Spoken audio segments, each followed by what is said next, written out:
Hello, are you Yumi's mother? I'm calling from the nursery school. Ha! What is it? I was puzzled by the sudden call from the nursery school. At first, I thought it might be some kind of prank, but then the teacher on the other end of the line spoke in a somewhat stern tone. Could you please come to pick up Yumi? The time we can keep her has already passed. I couldn't comprehend what I was hearing. I am sorry, but my daughter passed away a month ago. My name is Hazel. I'm 28 years old, and I work as a company employee. Currently, I'm dating a man named Nathan. We met at a mixer, and since we were the same age and had similar interests, we hit it off. He seemed like a typical company employee, stable, calm, and sensible. These qualities are important to me, especially since we're at an age where marriage is on the horizon. It's no longer just about appearances. Nathan is a kind person who exceeds my expectations and makes me feel at ease. On our dates, he always comes up with creative ideas, and when we spend time at his place, he prepares delicious meals with impressive skill. This eggplant dish is really good, isn't it? He said one evening, serving up a meal. It's surprisingly easy. I just make it quickly in the microwave. That's amazing. You're really good at Japanese cuisine, I replied, impressed. Yeah, actually my family runs a small restaurant. Really? This was something I learned when we first started dating. Nathan's family lives in the countryside and operates a small restaurant. He learned to cook from his father, who is a chef, and as a result, he's very skilled in the kitchen, capable of making a variety of dishes. Do you have any siblings? I asked. Yeah, I have a younger sister, he answered. Knowing that he had a sister meant he was the eldest son, which made me wonder if he might take over the family business someday. What are you thinking about doing in the future? With your job, I inquired. After a pause, he replied, after working at the company for a bit longer, I plan to return to my hometown and take over the family's small restaurant. I think I'll start with a training period. Oh, is that so? I was a bit taken aback by his plans. If we were to get married, I'd have to leave my current job and move with him. I work as a web designer, and I really enjoy my job. I hadn't considered quitting anytime soon, but at the same time, I wanted to be with Nathan. Before I knew it, I found myself discussing this dilemma with a senior colleague at work. Then why don't you try applying for remote work? She suggested. Really? The advantage of our job is that we can do it anywhere as long as we have a computer. If you manage your work properly, some companies will allow you to work from home. I'm sure your company can accommodate that too. Is that so? Hearing her words filled me with hope. This meant I could continue my current job even if I moved with Nathan. In fact, after I talked to Nathan about the future, he admitted that he had been thinking he would have to make me quit my job and take me with him if we got married, which had made things feel a bit awkward between us. I immediately asked my boss if it was possible to switch to remote work. If you meet the criteria set by the company, there should be no problem, was the response. As for the internet connection and computer, everything was falling into place. This meant that if I wanted to, I could move to Nathan's hometown right away. After confirming with my boss, I shared the news with Nathan on our next date. Really? So you mean you can continue your current job while living in my hometown? He asked, a mixture of surprise and relief on his face. Yes, that's possible, I replied with a smile. That's great. He looked genuinely relieved, and seeing his expression made me feel the same way. It didn't take long after that for us to decide to get married. Hazel, if you don't mind, would you marry me and move to my hometown? Nathan asked one evening, his voice filled with sincerity. Yes, I'd love to, I said without hesitation. And so, we decided to tie the knot. When I told my parents about the move, they seemed a bit sad but ultimately supported me, sending me off with the words, "Be happy." Nathan and I got married and started our life together. He began working at his family's small restaurant under his father's guidance. Since the restaurant was next to his parents' house, we initially lived with them. At the suggestion of my in-laws, who wanted Nathan to focus on learning the business without worrying about household chores, they proposed that we stay with them to lighten our load. However, I would later realize that this decision was a mistake. Living with my in-laws turned out to be more challenging than I had anticipated. Hazel, how long do you intend to stay holed up in your room? My mother-in-law, Susan, said one day, knocking on the door forcefully. I'm working, Susan. I'm actually working right now, I explained. Working? You're always in your room. What kind of work are you doing? Are you trying to deceive me with that excuse?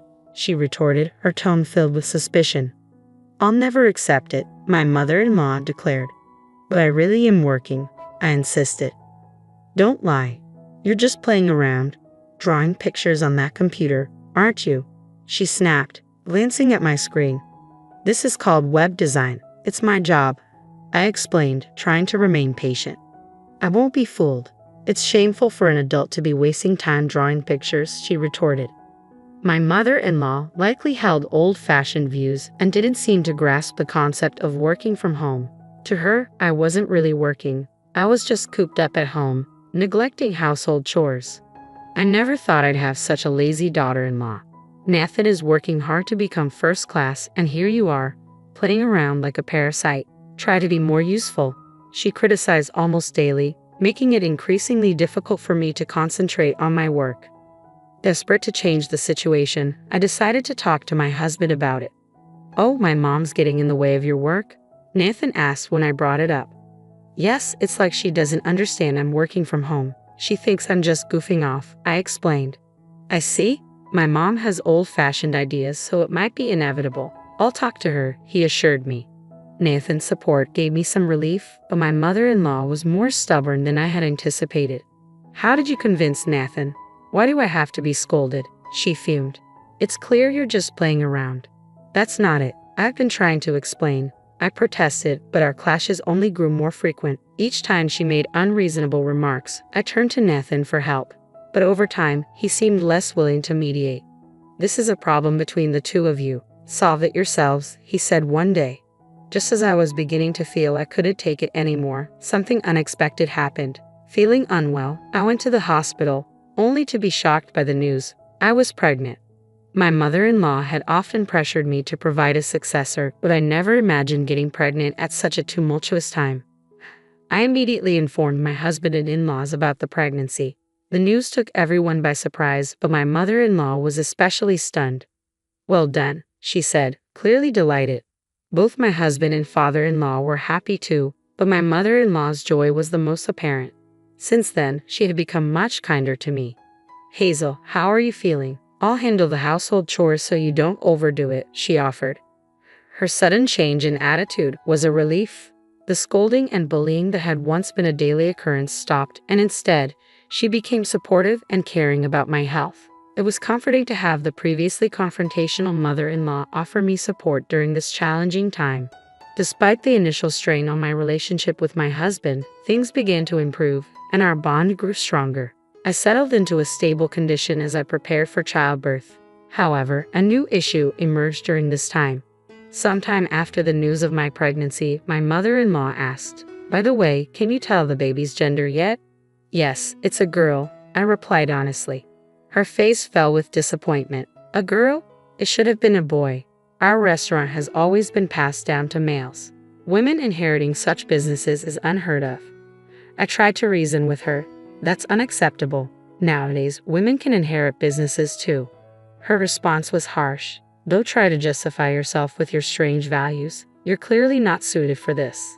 Although my father-in-law and husband were slightly disappointed that the baby wasn't a boy, they weren't as upset as my mother-in-law. However, her disapproval quickly turned into hostility.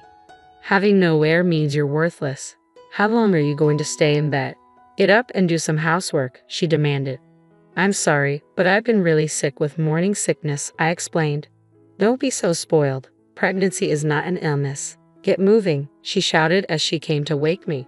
Facing both poor health and harsh treatment, I decided to go against my in-laws' wishes and return to my parents' house for the birth. Spending time at my parents' home felt like a long-awaited relief. While I found great relief both mentally and physically during my time at my parents' home, it was clear that my stay with my in-laws had been a significant source of stress. After some time at my parents' place, my daughter was finally born. My husband and I had chosen the name Yi for her, and she was absolutely adorable. I made a firm promise to protect her with all my heart. Perhaps because the hospital where I gave birth was in my hometown, none of my in-laws visited. Not even once. I had hoped my husband would come, but he couldn't make it due to the restaurant's demands. After resting and regaining my health, I decided to return to my in-laws' home, but I quickly regretted it. My mother-in-law greeted me with an angry expression. You've taken your sweet time bringing back my grandchild. Why the delay? I'm sorry. I needed some rest, I explained. Rest? We've been incredibly busy. What do you mean by busy? She retorted. The restaurant was featured in magazines and on TV, and we've been fully booked every day. I even had to help out there, I said. I see. That's why I need you to come to the restaurant immediately, my mother-in-law demanded. Feeling overwhelmed, I saw no other option. My husband also urged me to help, explaining that the restaurant was in trouble. Reluctantly, I put my daughter in daycare and began assisting at my in-laws' restaurant. The real challenge started then. I had to work at the restaurant every day, manage all the household chores, and care for my child. My health was deteriorating, and on top of that, I was subjected to constant verbal abuse from my mother-in-law, which pushed me to my mental limits. Amidst all this, one day, I suddenly collapsed and was diagnosed with a stress-induced gastric ulcer.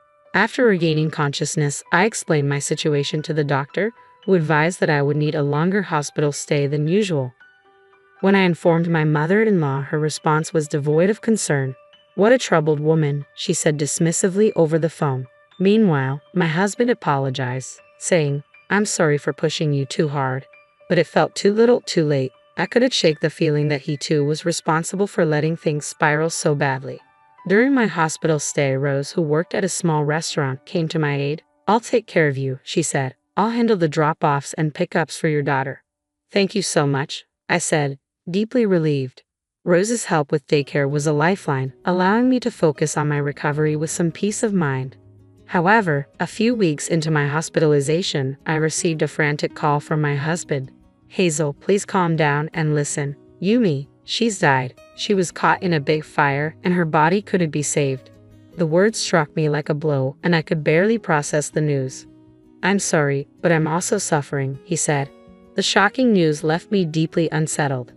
When I returned to my in-laws' home after being discharged, I was met with the grim sight of an urn containing my daughter's ashes. Overwhelmed with grief, I was further stunned by my husband's next statement. I'm giving you this urn and asking for a divorce. I can't continue our marriage with the loss of our daughter and the ongoing issues with my mother. I understand if you're fed up with the situation. I am, I said. I'm done with your mother's bullying and your inability to protect me. I'll leave. Determined to move on, I decided to leave my in-laws' home and pursue a divorce. When I returned to my parents' house, their warm welcome provided a much-needed source of comfort in the depths of my sorrow. When I explained my situation to my company where I had been taking time off, they were understanding and allowed me to extend my leave. After a month of rest, I received an unexpected phone call. Hello, is this Yumi's mother? This is a staff member from the nursery. Why are you calling? I was initially puzzled and thought it might be a joke. But the voice on the other end was stern. Could you please come and pick up Yumi? It's past the time we can keep her.